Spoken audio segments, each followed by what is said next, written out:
Right. That looks like it's going a little better. Alrighty, let's get things going here. Well, this is actually a very bad layout. Let me rearrange some things on the desktop. That's better. Now I can see the chat. And we can wait for the media to load. And I probably should have went ahead and let's pull the microphone over a little bit. That's better. Probably should have shared,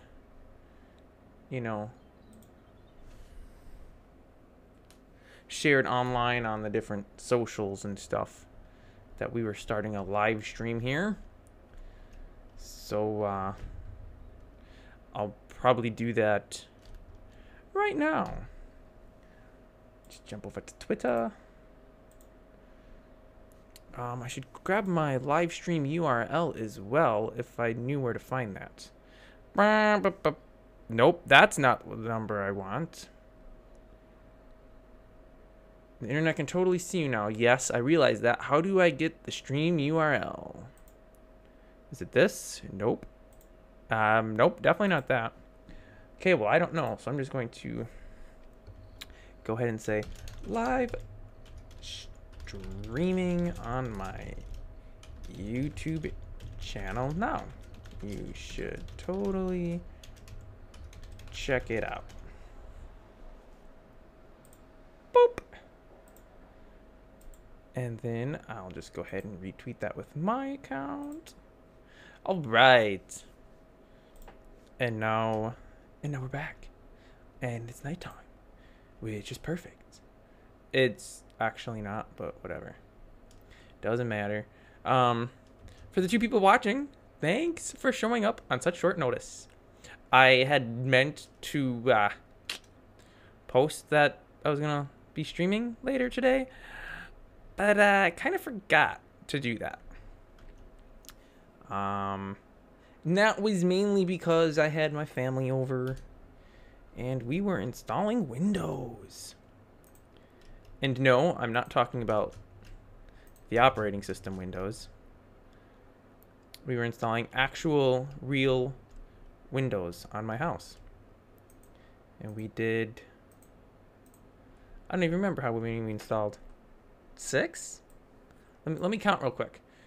2 in the kitchen, 2 in the dining room, so that's 4. 1 in the bathroom, 5. Living room and bottom of the stairs, 7. Installed 7 Windows. They're not completely 100% finished. My brother still has to do some trim work on them. But by and large, they are complete, which is great. Because there's nothing like having, good windows on your house to, keep things warm in the winter and cool in the summer. Oh, hey, there's one of those Pumpkin King guy things. Well, that's fine. I'm sure he won't bother us. You're probably wondering, what in the world? Since when do we get to see gameplay videos? That's not what I subscribed for. And the only reason I'm doing this is because I actually didn't make a schedule. So I have literally nothing prepared.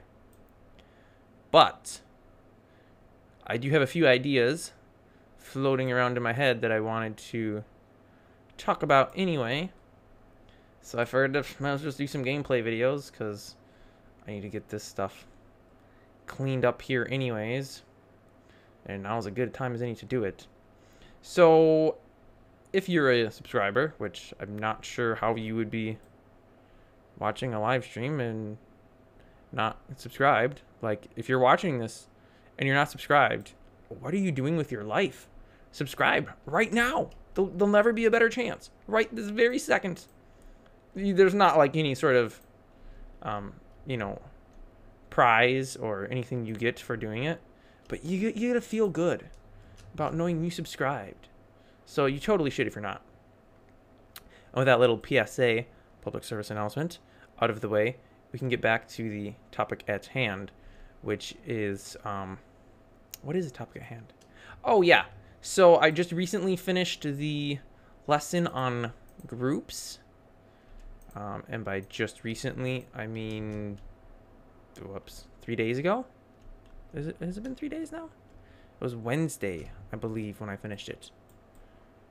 So yes, that would be 3 days ago, if I do my maths right. And that video took a very long time to do, as probably a lot of you noticed. Like, I started that 2 months ago. Yes, you heard right. 2 months ago, I started. And, oh man, I hope that there, let's get rid of that. Hope that desktop audio wasn't killing my microphone audio. Anyway, so yeah, I started about 2 months ago. And I just got busy with IRL things and didn't really have the time to devote to the lesson, which is sad because I wanted to have it done sooner. What? But obviously that didn't happen. So for starters, I had, well, this is just in June. I don't know what was going on the month before. I don't remember. But in June was my birthday. Thank you. Thank you. Thank you. Thank you. Thank you. That's for all the happy birthday wishes. And so I took a week off from work with the express purpose of getting a bunch of yard work and housework and things done around the house that, well, needed doing. And I did.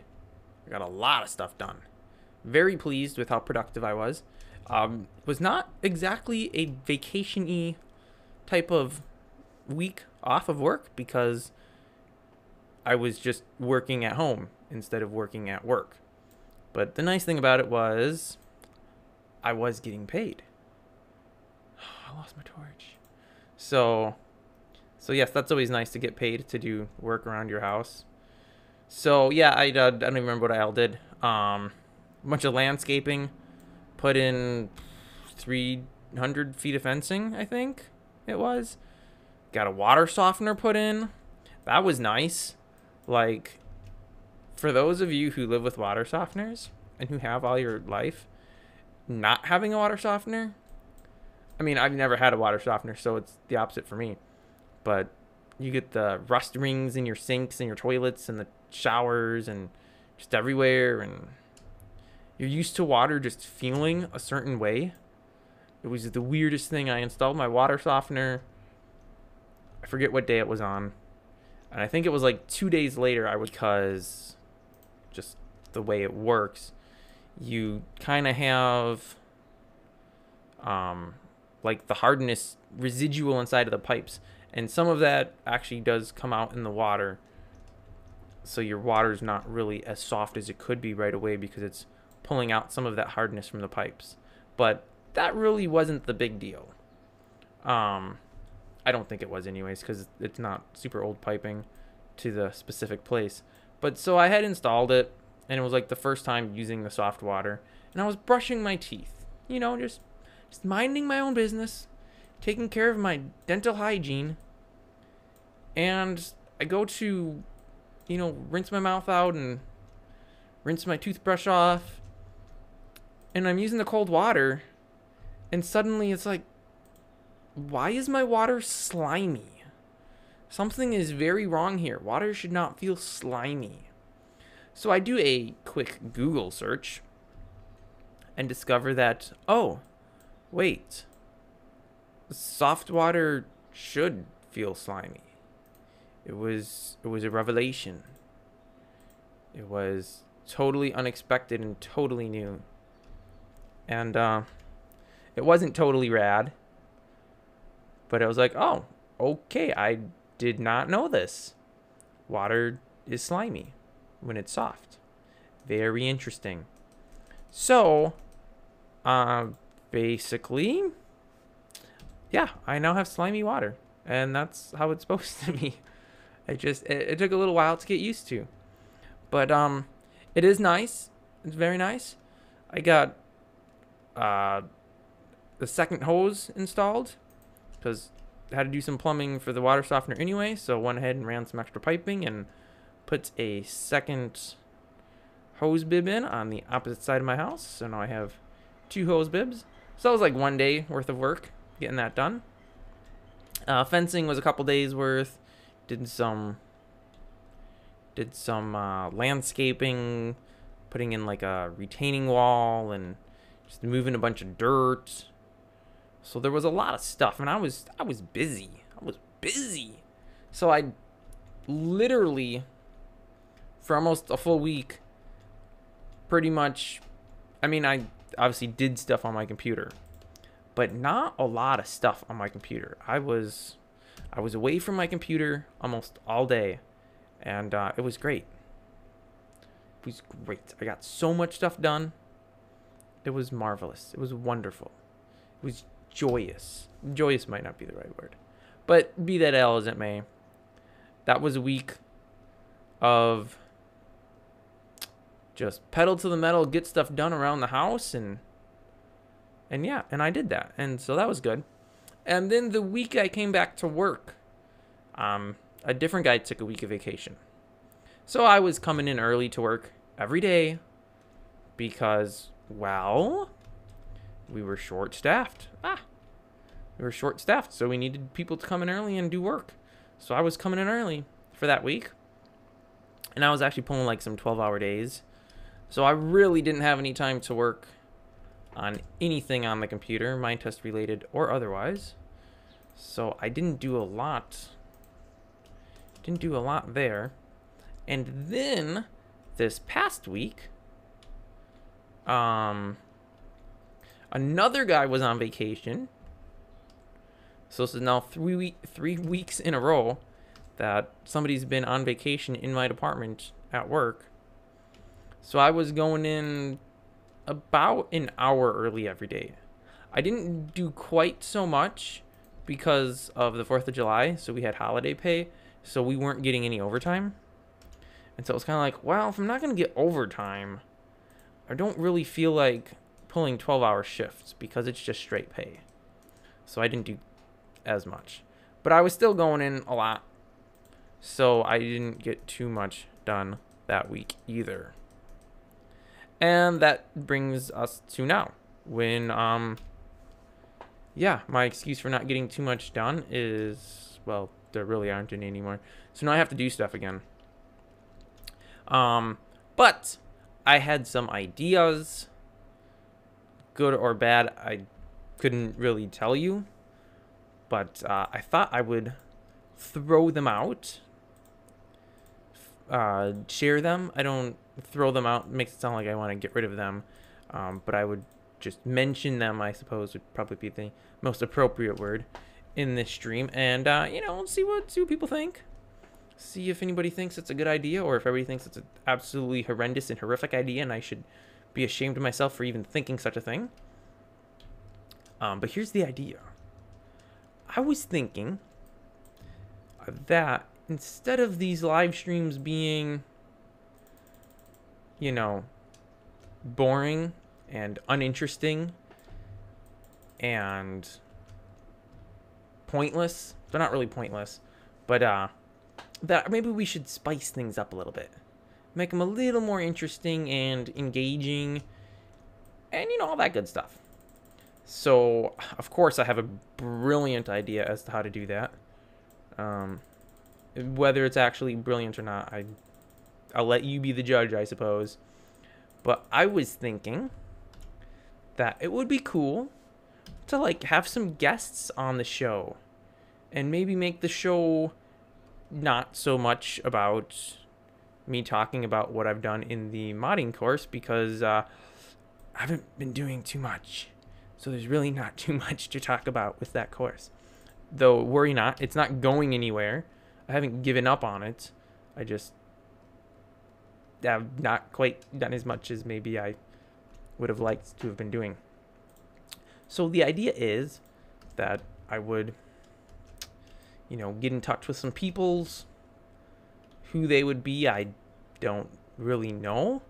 Kind of, I'm thinking like anybody that does Minetest stuff, be it like developers or modders. You know, honestly, even people that like do gameplay videos, I'd be cool with inviting them on to, you know, they can kind of talk about the videos that they make and get some free publicity, you know. And of course, in return, I would be getting free publicity as well, because of course they would tell their subscribers that they were going to be live streaming with me. And of course, I would be telling my subscribers that they would be live streaming with me. So we'd have these two audiences, of which maybe some people would belong to both. I mean, who knows? It's impossible to say. But we'd have these two audiences, and they could all subscribe from the one channel to the other, and then from the other channel to the other. And we could grow both channels. So it'd give both of us free publicity from the other channel users, which, of course, in these rough YouTube times, it's very important to get that channel, whatever you want to call it, subscribers, I guess is probably the best word, because otherwise YouTube kind of doesn't care about you unless you have a lot of subscribers. So you have to get a lot of subscribers for YouTube to care and to let you do any of the cool stuff. So the exact logistics of it, kind of iffy. Iffy's probably not the right word, but we're gonna go with it, because I don't know how we would actually like do that. I mean, would we do like, I don't know. I haven't really explored any of the options yet. My thinking would be that like a Google Hangout would be the best way, because I would think with a Google Hangout, there we go, that we could probably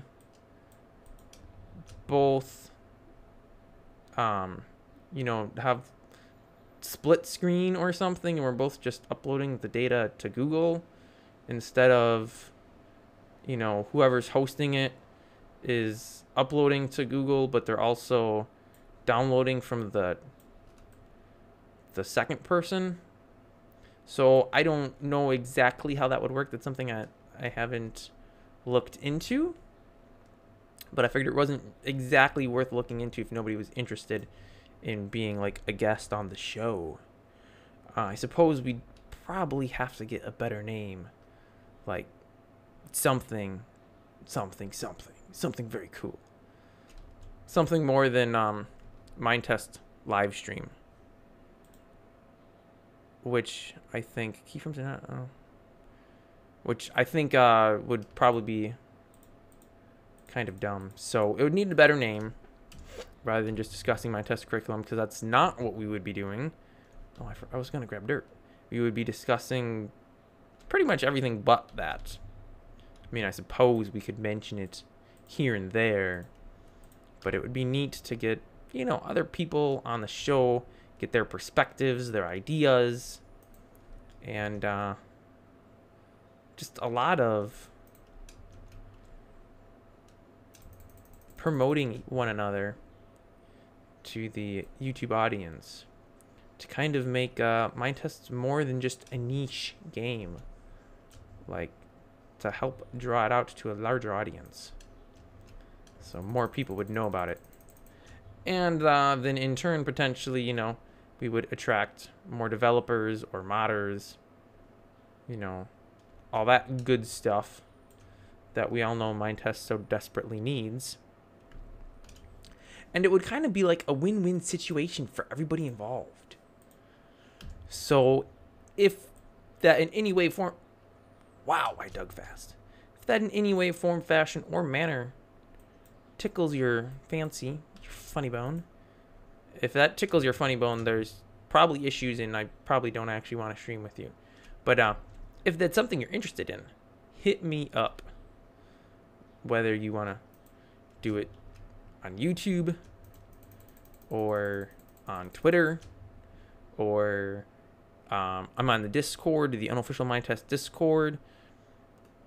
Yeah, just let me know that you're interested, and we'll start working on the logistics of how something like this would actually work.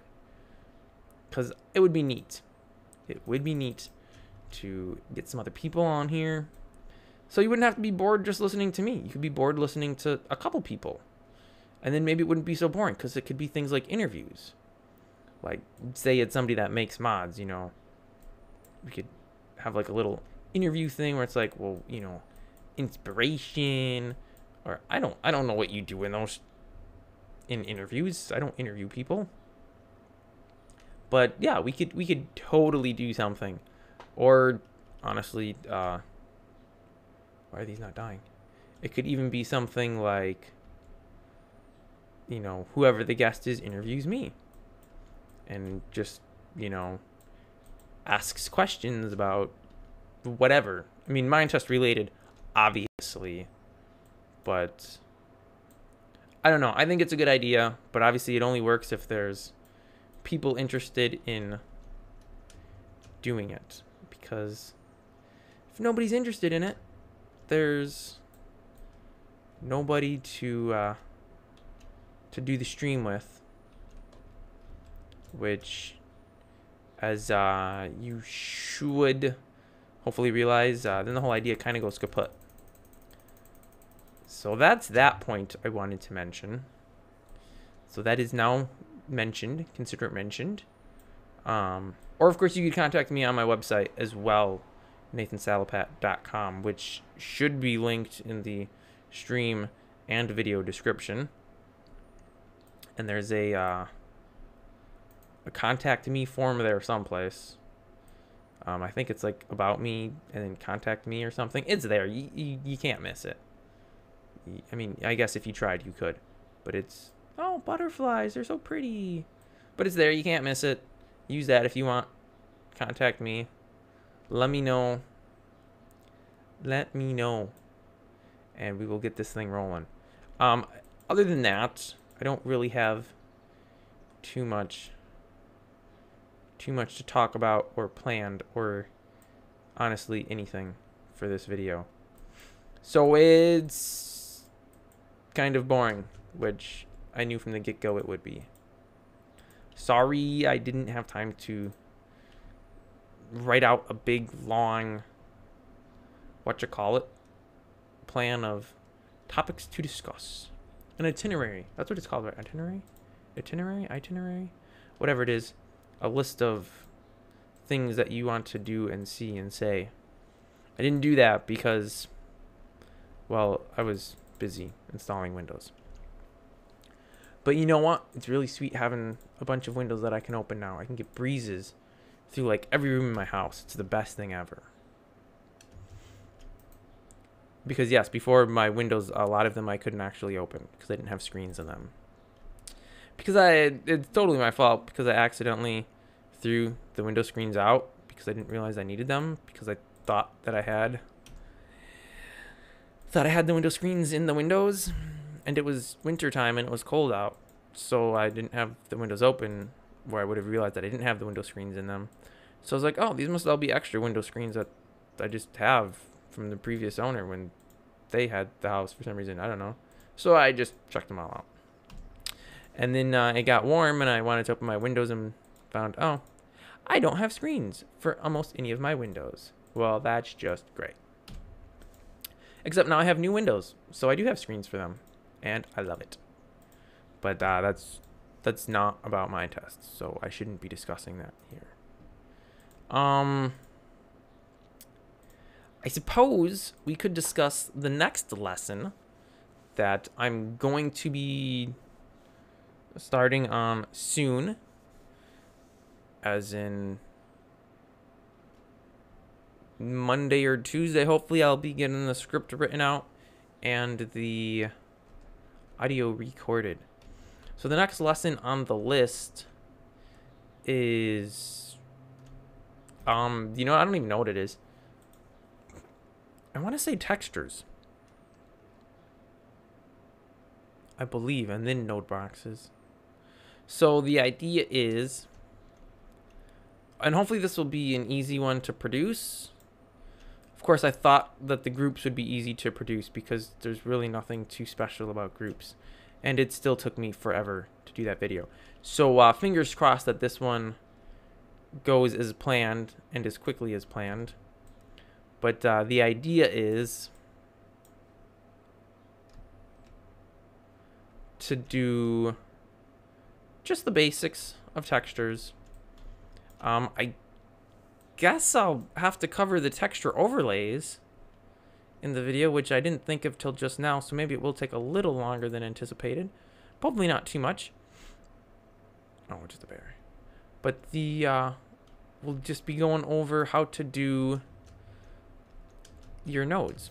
So, like, for example, this dirt node that I am now stuck inside of, that's great, has one texture. Whatever this default dirt is its texture. That's the one texture it has.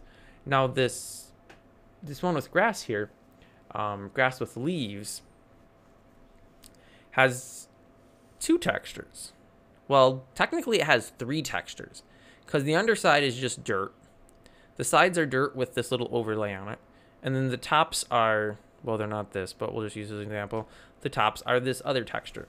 So to define this in code, it's how to figure out collision boxes. I will be covering that. That's that'll be in the lesson on node boxes, which I believe comes after the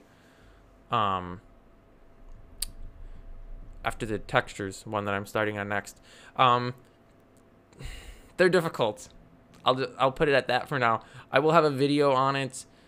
It unfortunately will probably be a few months because that's just the rate I've been doing these. But yeah, it's a confusing system, and it just gets even more confusing with a model that's not like symmetrical on all sides, like stairs. You have to know which way your model is facing. It's confusing. I have pulled out more hair figuring out collision boxes than I have doing form specs, and form specs are difficult for me. But yeah, I will have a video about that. It's easier for node box things because you just use the same node box as the actual object is. But like when you're doing a mesh in Blender or whatever 3D program you're using, and you export that as an OBJ and you're using that, you don't have that node box to use as a collision box. You have to pretty much manually write one. Unless the node box editor lets you import OBJs, which I don't think it does. But if it did, theoretically, you could just draw your boxes around your mesh and then use that exported whatever format it is, or just copy the array and use that for the collisions. But yeah, there will be a video on it. That's actually one of the first things that I started work on for this course, believe it or not. I have a graphic sitting around someplace. Let me see if it's actually not in the course folder that I started work on for figuring out collision boxes. I'm not even sure what that would be in. Definitely not there. Was it in the Blender? Yes, okay. Now if I just had a good way to show this picture somehow. Let me add this to the stream. We need to do an image. We need to put the image higher than everything. I guess there is no image. Let's get an image. Let's browse to find the image. That means I need to know where this image is located. Hold tight, everybody. I will have this up shortly. Minetest curriculum. This is in the Blender chapter. And it is this one right here. And that, oh, but it has a transparent background. I guess I'll just turn off the Minetest window. So this is the first piece of course material I made for this course. It's kind of difficult to see because it's on a black background. unfortunately.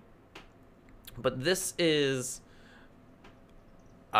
essentially a little widget, and this is your 3 dimensions. I forget which ways Minetest does them, because I think they do Z as like forward, backward, and I forget which is they're up and down, which is different than Blender, which uses Z as up and down. But whatever the case is, this little widget, and then there's like a grid here, and the grid is your pixel spaces. So I think this is either broken down in tenths. I believe that's what I did, broke it down to tenths. And your 0 point is dead center. And then as you go out, this one doesn't have the numbers in the corners, unfortunately. I thought I had one that did. Maybe I never made that one. Let's see. No, I never made that one. Never got to that point.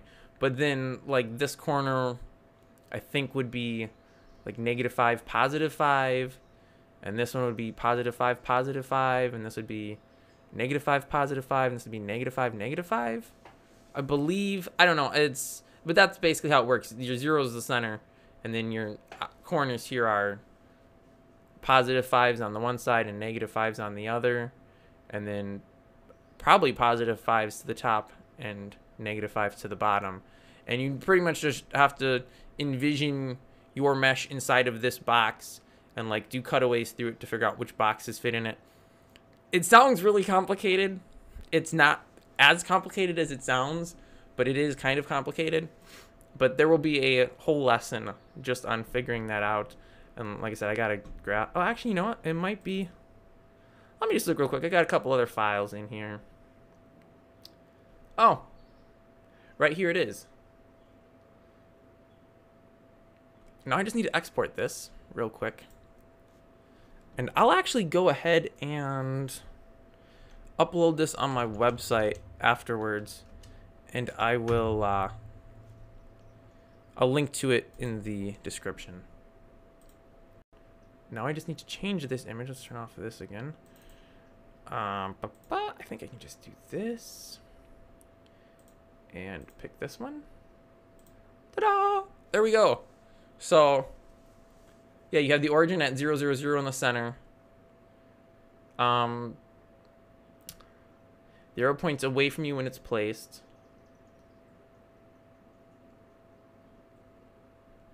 Oh, and then 1, 2, and 3 are your numbers in the table here. I think. I don't remember. I made this a while ago. So you're... Oh, yeah. Yeah, that makes sense. Because you're making boxes. So to make a box, you define 2 points, right? A top corner and a... No, you define every corner. So you have 6. Yeah, so you define every corner on your grid of 10. 0 is your center. Your +1 is this side, -1 is this side. Yeah, this is too confusing. I don't even remember what it was. I need to write a better description for this because this is a horrible description. I think -2 and +2, that's your second set of numbers. -1. Oh, yeah. Okay, it makes sense now. So the numbers up top here relate to the numbers here. And then these are what these numbers are at. So -1 is this corner of the red. And that is your first number.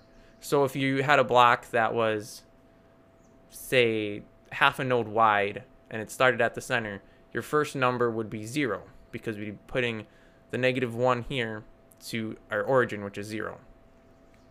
You can't see my mouse on this. Why am I pointing?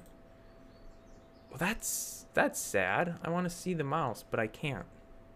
Oh, well. So the -1 is the first number in the breakdown up top, and then +1 is the fourth number, which is the first one in that top row, which is a +0.5 as its value. And that's how it works. And then the same for the -2 and +2, that's the -2 and +2 on the top row, which coincide with the -5 and the +5, or 0.5.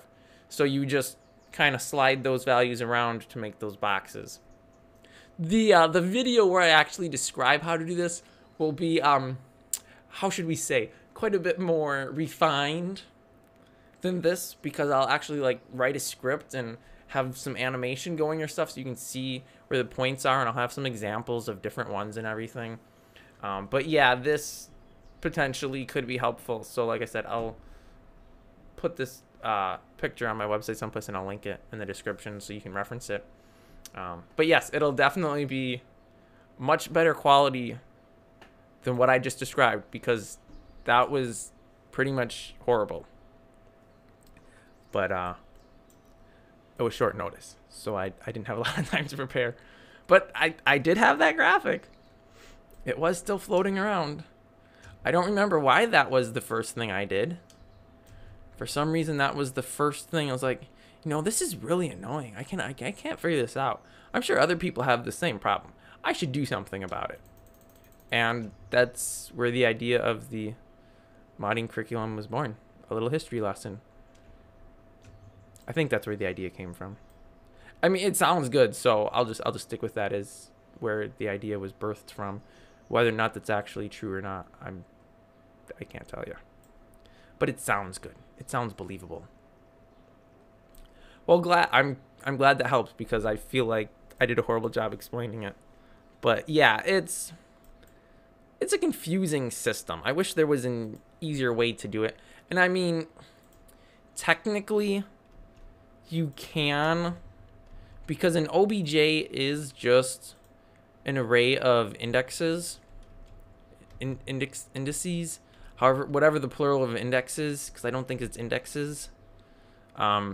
Indices, I don't know. Whatever it is, you could theoretically in Blender or whatever program you're using to make your 3D models, you could theoretically make your collision boxes in there and then export those OBJs separately and then look at those numbers, and theoretically there should be some kind of a mathematical equation you could run on those numbers for your corners that would correlate to the value system that Minetest uses to determine the collision boxes. That's something I might even look into when I actually do that lesson, because if that turns out to be really easy to actually like do the logistics behind it and the math and stuff, I would probably definitely explain it, because it sounds like it should work, but I've never done it. But I mean, it should work, because an OBJ is just a list of points, a list of edges that connect the points, and a list of faces that are drawn between the edges. And then somehow which points are connected by the lines and which faces are connected to the lines. I don't know how it actually works, but it is just an array of numbers. So theoretically, there is some way to take that array of numbers and reuse it to make your collision boxes. Something definitely to explore. But not, you know what, actually that would be more fun to do than doing this. So let's do that. Let me open up. Do I have a thing for Blender? I thought I did, but turns out I don't. So let me just do this quick. Pull up this. I have a bad stream health. What? Come on, YouTube. You can ingest faster than this. Why am I only uploading at 400 kilobytes a second? I didn't tell it to do that. Interesting. We want to add a window capture. We want to... Oh, wait, that's wrong. Window capture. Here we go. We want to add a new one for Blender. And we want to capture the Blender window, which isn't full screen, but it's close enough now. All right, so now what we're gonna do, we'll just take our default cube here, I suppose, and we actually need to go into edit mode and scale this down to half, because that correlates to one node in Minetest. And then we will go ahead and export this object as an OBJ real quick, and I'll just save it to desktop, I suppose.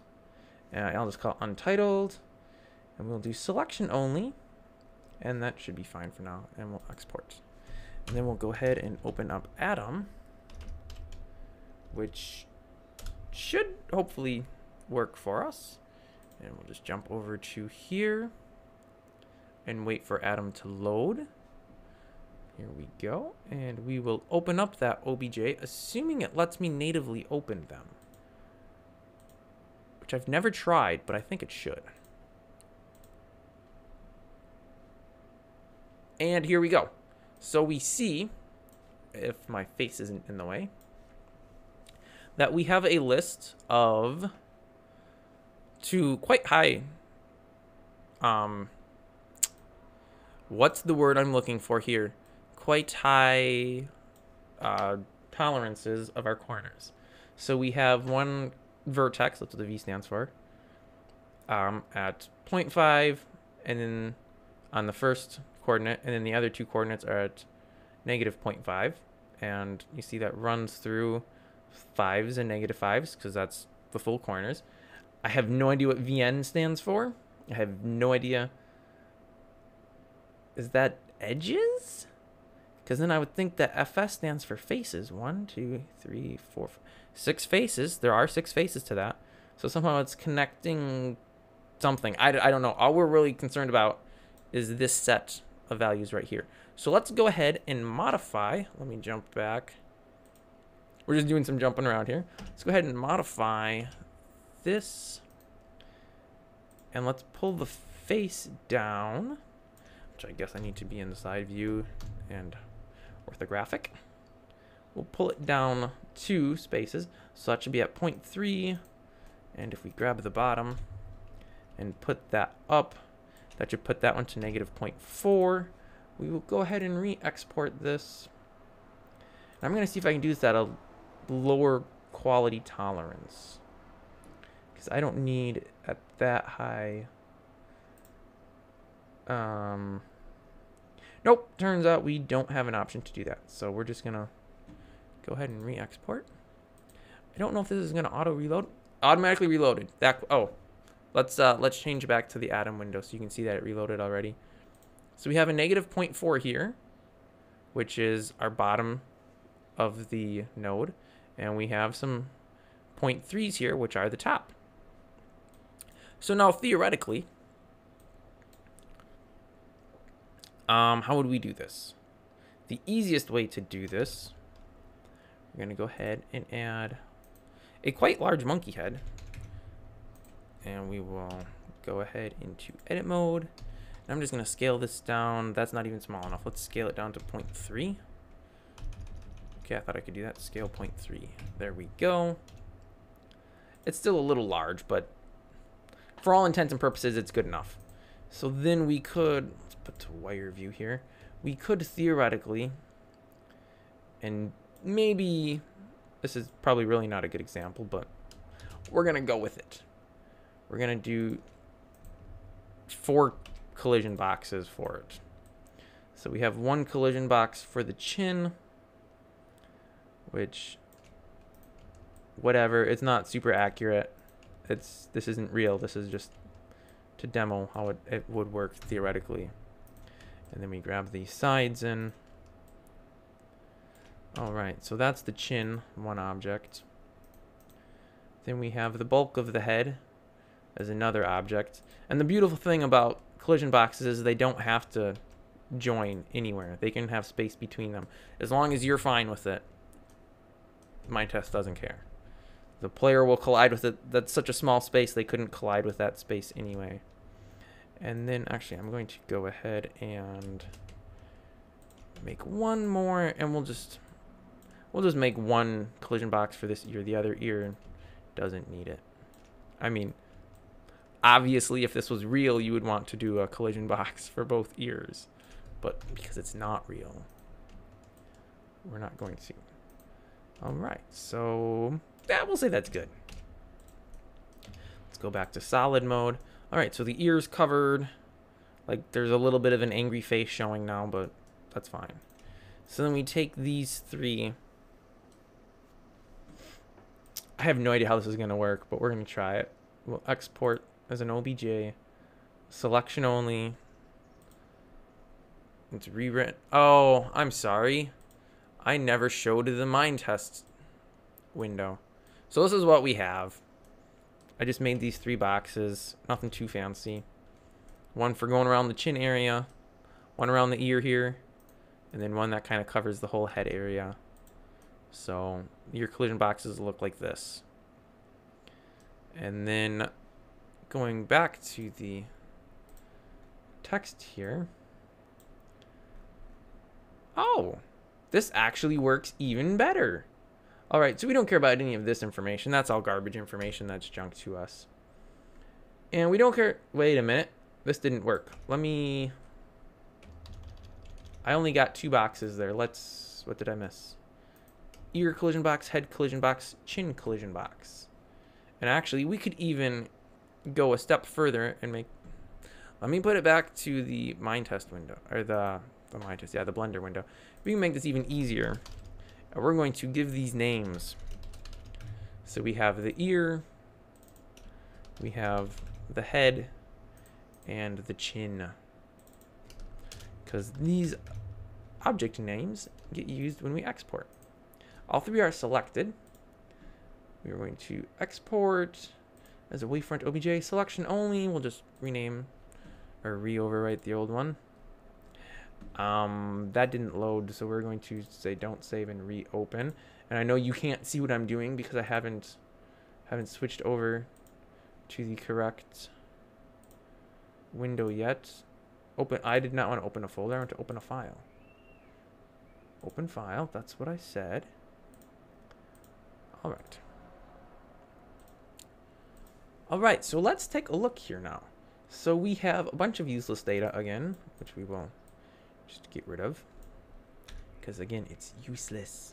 I mean, it's needed for an actual mesh, but we don't care about an actual mesh. We just care about collision boxes. Okay, so we have 6 vertices. Now, in a collision box, how many do we have? Do we have 6 sets? I don't remember. Let me open up another file that has a collision box in it. We want to go to .minetest actually. And we want to go to mods. And I'm just going to go ahead and use my landscaping, because that has some machines. We're going to go to the mixer, which I don't know if that's actually the right one. Okay, so this one only has 1 collision box, so we actually want the other file. Oh, well, at least we're still here. So that was mixer, so we want machine. Here we go. So this one has 2 collision boxes on it. And each box is comprised of 6 values, because that's drawing out the opposite corners. So now, how do we get that data from this data? Well, this is 6 sets of 2 values. But some of these values are the same. We have -19181 and -19881. It's repeated a lot. There's a vertex in a corner. I mean, I'm sure it can be done. It would just require a little more time to figure out than I really want to spend on it right now because reasons. But yes, it would work. These are our values. There's just too many of them. It's a cube. So it has... Oh wait, it has 8 vertexes. Right? Yeah. 8 vertexes, 6 faces. But this only uses 6. This is our top corner and this is our bottom corner. And this is not done by corners. This is giving each... So yeah, you would...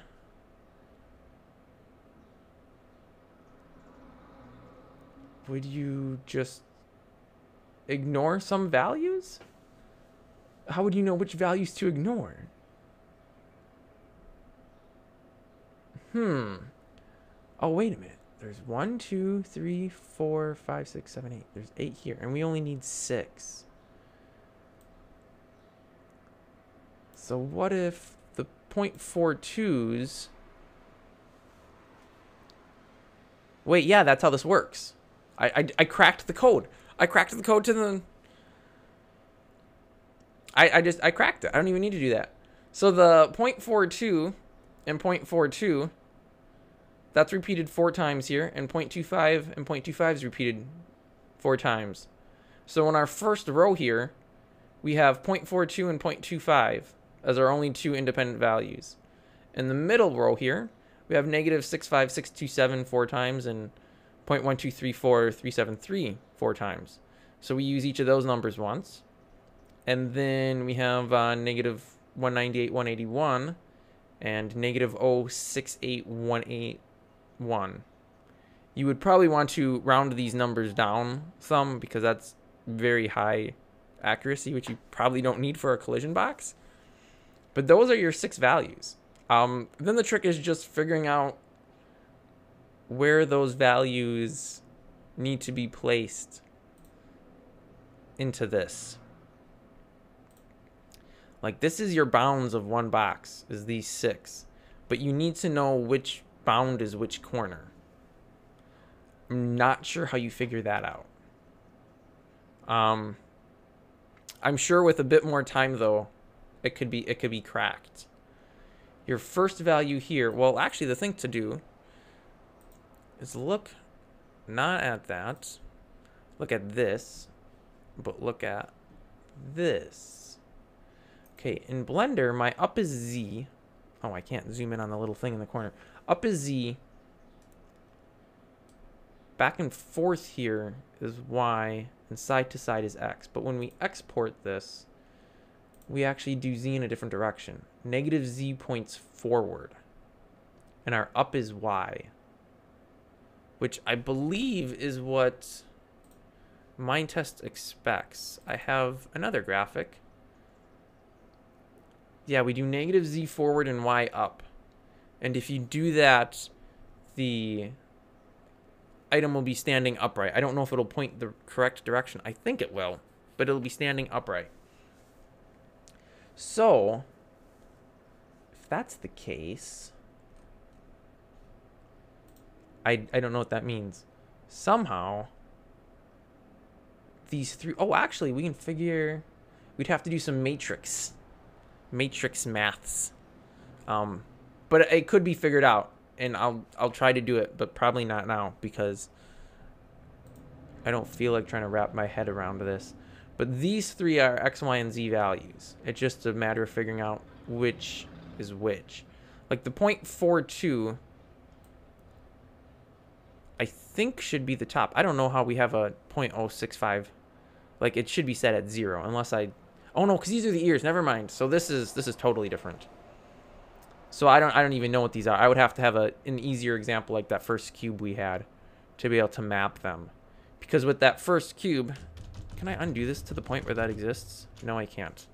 That's a shame. But with that first cube, we could figure out that 0.4 was our top, and then, or 0.3 was the height on the top, and we took 1 off the bottom, so that would be at negative 0.4. And using values that we knew what they related to in Minetest, we could just go back to here and know which value. I'm not showing the right... I'm doing horrible at this. I'm not showing the right screens when I'm explaining things. I'm a horrible streamer. But yeah, we would know with that simple box. When we saw a 0.4 value in here, we would know that's the top. And then using that nice little chart I had from before, we would know which number that needs to be in our table. And yeah, it's a super easy thing to do. You just need to know the steps to it. I will definitely figure that out for the lesson, which will be a while coming. But will be figured out. And it won't be covered in the lesson on node boxes because that's going to be using the node box editor and just writing the node boxes by hand. But yes, this will work. I might, if I get what's the right word I want to use for this? If I'm not motivated, but if this just really bugs me to the point where I want to figure it out, which it's kind of at that point where I'm like, I just want to do this now just to know how it works. If I go to that point, I will go ahead and I'll just do a blog post and maybe even do a YouTube video explaining it. Just because if I figured it out, I may as well tell everybody how it's done. But yeah, it should be a fairly straightforward process. You just need to know where these values go into that table. And I'm not sure how you would know that, but I'll figure it out. It'll definitely come together. And hopefully it'll annoy me enough and I'll figure it out and I'll be motivated enough to make that blog post to explain it to the world. But yeah, it's just going to be grabbing the six values from this set of values, because there's only 6 what's the word I'm looking for? There are only 6. They're repeated 4 times each, but there's only 6 that are unique. There's 6 unique values in this whole table. So you just got to figure out where to put those values into your collision boxes. And then if you have multiple collision boxes, you use your 6 values from this table, which is our ear cube. And that doesn't even matter. You can put these in any order for collision boxes. And then we have the head cube and we have the chin cube. And obviously we would have a second ear cube for the other ear. But in something like this, it's probably not even worth doing 4 individual collision boxes for something that's less than a node space. You may as well just do a single box that encompasses most of it, and maybe its ears stick out a little bit through, but whatever. That's what I've always done for anything that's smaller than a node space. I usually do the collision box just a box that it all fits in. If it's larger than a node space, I'll usually, like the mixing machine was, which I know you didn't get to see at all, but if it was something like that, where this one is 3 nodes wide, evidently, if I'm reading these numbers right. No, it's 2 nodes wide, because positive 0.5 would be the opposite side of a full node, so 1.5 is another node over. So yeah, this is a 2 node wide item, and it's just as high and deep as 1 node. The other one, this one's 2 collision boxes, and I don't know, this is the cement mixer. So yeah, this one has like a, I think there's like a bucket that sits on the ground and a bag of cement or something. So I just did 2 boxes that kind of enveloped it so you couldn't walk through the bags of cement and stuff. But with collision boxes, the more collision boxes you add in, the more complicated the collision checking code becomes, because there's more things it needs to check against. So it doesn't pay to go too super crazy with it, because the player's not even going to notice. Like doing the monkey head with all those boxes, playing it, you're not going to notice a difference when you like walk around it and stuff, whether it's a box or if it's all those individual boxes, because they're too small. I think depending on what node selection style they have set up, I think if you have halo, it will halo to those boxes for the, actually no, because selection box is an individual field. So if you set up the selection box the same as your collision box, which I normally do, then you would get the haloing around the ears and the chin and the body of the head instead of just the full node. But is it really worth doing? I mean, obviously it's 100% entirely up to the modder, but I personally, no, I probably wouldn't do it, because that just sounds like way too much work. With diminishing returns, like, it's not improving anything to do that. Like, you know, it's not going to result in better gameplay. One thing to mention, though, because this is something that kind of tripped me up a little bit. If you do collision boxes that are larger than 1 node, so like this cement mixer, you know, actually let's jump over to Minetest, if I can find where my Minetest window is. And let's just start a local game. I don't know. Let's do, whatever, it doesn't matter. And we'll just add the My Landscaping mod so I can show you what these things look like. Does it have any optional dependency on my concrete? Well, that doesn't matter. Go to creative mode because I don't feel like actually, you know, collecting materials to do this stuff because that's too much work. Oh, wow, I have a lot of junk in inventory and I don't have an easy way to throw it out. That's great. Why do I have so much cobblestone? Oh, I know why I do.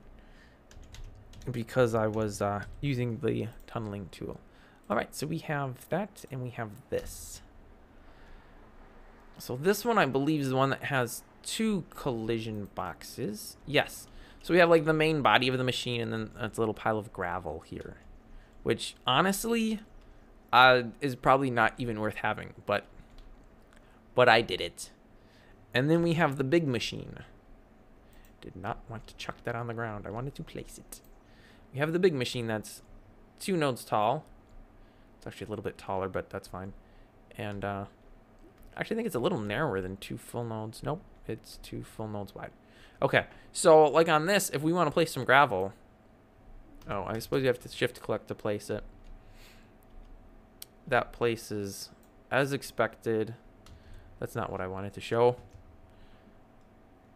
What was I gonna show? If we place the gravel on top of, or the cobble on top of that gravel, shift click, that places on top of this, which is to be expected. No, what we actually need is I need a piece of the wall, which doesn't show because I don't have. Okay, well I can make that real quick. We'll just throw some concrete into the input here. And we'll just grab out some 8-ridge because 8-ridge is cool.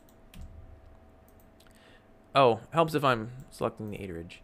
So we have the 8-ridge node here, and before, and this has since been fixed because it kind of broke gameplay, I used to have the collision box. I don't know if you can really see this too well, but the collision box ends right underneath this top stone, which makes it the collision box as high as 1 node. When I had the collision box at this height of the top stone, when you'd walk behind it, you would notice it. It'd be a little step up. But when you tried to place a node on top of it, you'd actually place the node where this node is placed. Because Minetest engine looks at your collision box, and if the collision box goes into this node space, it'll assume that that node is occupied and filled with something, and it'll place the node in the next available space above it, which would be this space, which then leaves you with something like, I can't do because this node is unbreakable when there's a node on top of it. But it looked really stupid, and it really bugged me, and I didn't know why it was happening, and I hated it. And then I discovered what was going on. I was like, oh, okay, I didn't realize that was a thing. Glad nobody told me. So that's just something to watch out for. If you're making a collision box that's 0.6 high, if anybody tries to put a node on top of it, it will be that next node in the airspace above it, which I guess makes sense. Like, you wouldn't want to have to put a node, I suppose, inside of a space. However, there was a workaround for it. Not really, though. But if your node box does go into that node space, and you have a node above it. So, example being, if you make something like this, and say this item's node, or its collision box went up a little higher, you could still click on the bottom side of the node above it, and it would place into this space. But if you placed on the top side of this node, it would just wouldn't place at all because it would be trying to place it where this node is. So that's just a little something to look out for if you're doing crazy stuff with your collision boxes, which I guess I kind of was. But not really, but kind of was. But also shameless plug for the My Landscaping mod. It is totally cool, and you should totally check it out. If you have no idea what it is, check out the mod reviews on it. It lets you do all this cool stuff. I really like the Madison wall. It's pretty neat. I should have made more of these. And we'll just grab, I didn't actually want that. I wanted one of these or 2 of these. I don't know. But yeah, it gives you these really neat walls. This is becoming like a commercial thing.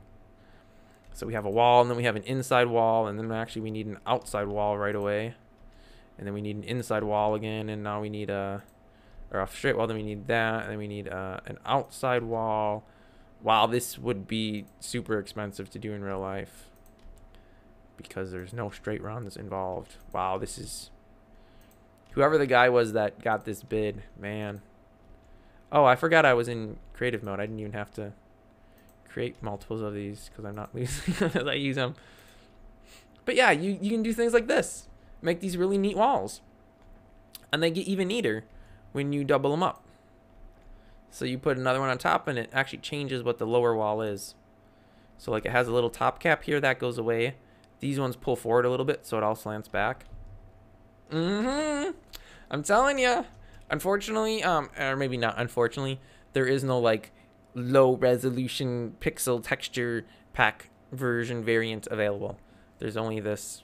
I wouldn't call it high resolution, but I guess compared to 16 pixel textures, it's high resolution.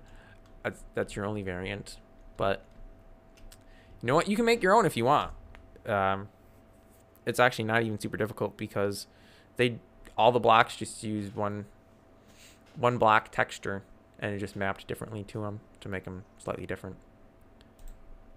But it is completely possible. If you wanted to do, you could. But that was kind of just a little aside, just a little note that you could take note of if you were interested. Which you definitely should be, by the way, because it's a totally cool mod. I'm completely not biased or anything. I mean, the fact that I'm co-creator, half creator, however you want to phrase it, has absolutely nothing to do with it. Like, just because I made the models and the textures and did some of the coding, that's not why I'm promoting it. It's because it's legitimately a good mod that you should definitely check out. I'll get off my soapbox now. Okay. I don't know if there's anything else worth talking about. Is there? No, I don't think so. So, yeah. Stuff's going as well as can be expected, I suppose. And stay tuned for more awesomeness and updates and all that good stuff, because I'm not going anywhere. I know I never got that June live stream done. Whoops. I don't even remember what was going on. The first Saturday was sister's graduation party. Second Saturday would have been the 9th. I have no idea what I was doing that day. Did I go someplace? Did I go someplace? I may have. No, I don't think I did. I don't know. It just never happened.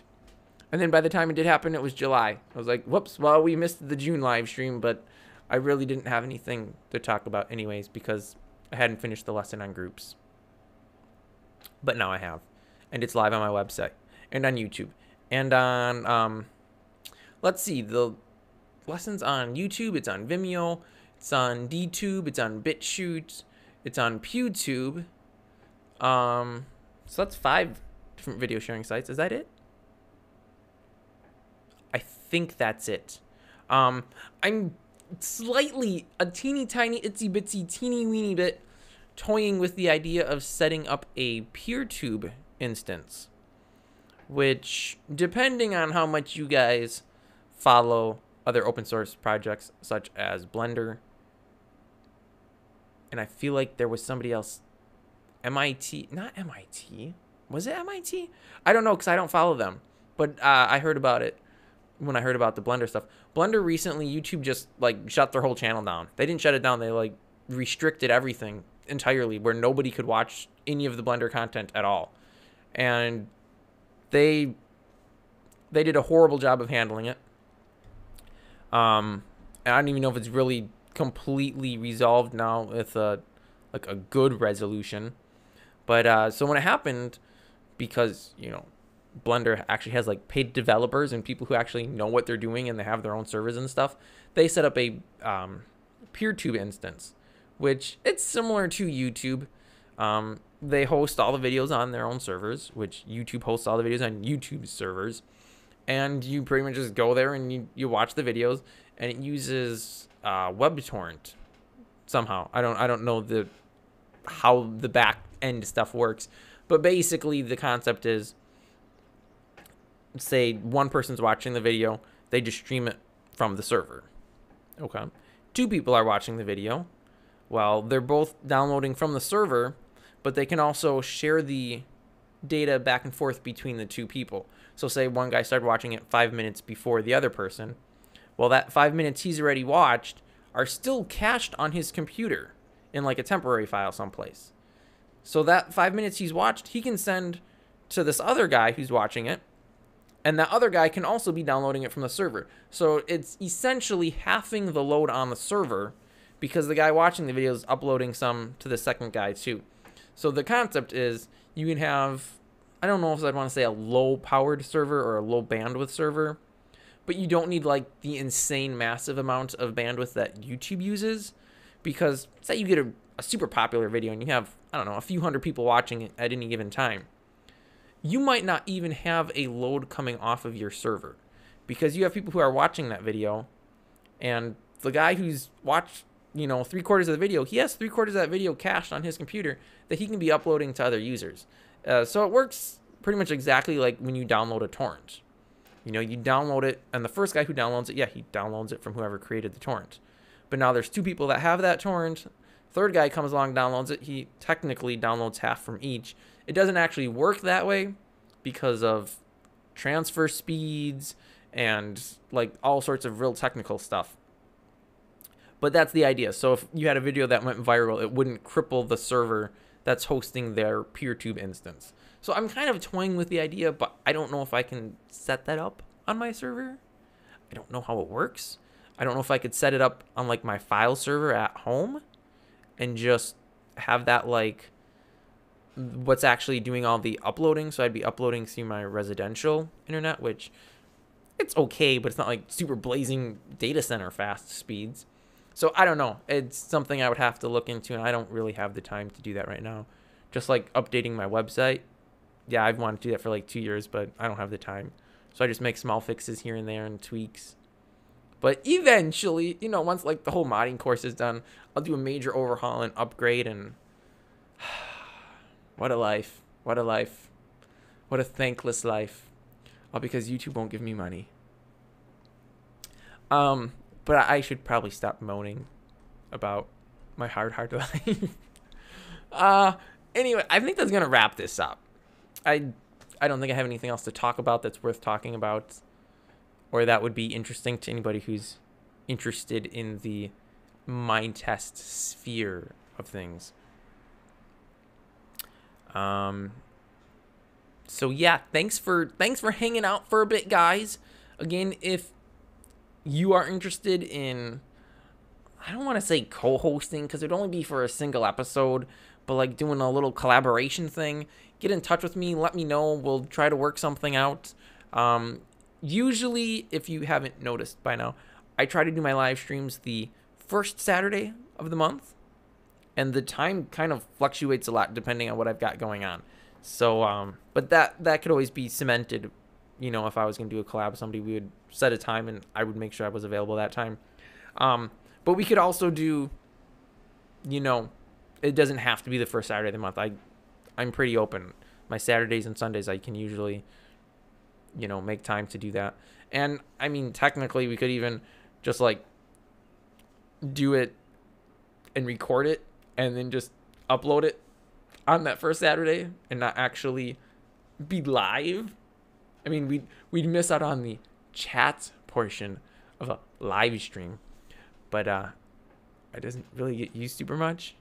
I mean, it would be kind of neat if I was like interviewing somebody to take questions from the audience, but seeing as how my streams usually only get like, I don't know, I think I've topped out at like maybe 10 or 12 people watching. Admittedly, it would be better if I had a better schedule and I like announced it and promoted it a little better instead of just out of nowhere popping up as streaming. Definitely need to work on that. But I wasn't even sure if I was going to be able to get it done today because of the work around the house. But anyways, yes, if you're interested in that, hit me up. We'll work things out. We'll make something happen. And check out the lesson on groups. If you are a beginner to modding, if you've been modding for any time at all, it's probably pointless to check out because you should already know everything in this lesson.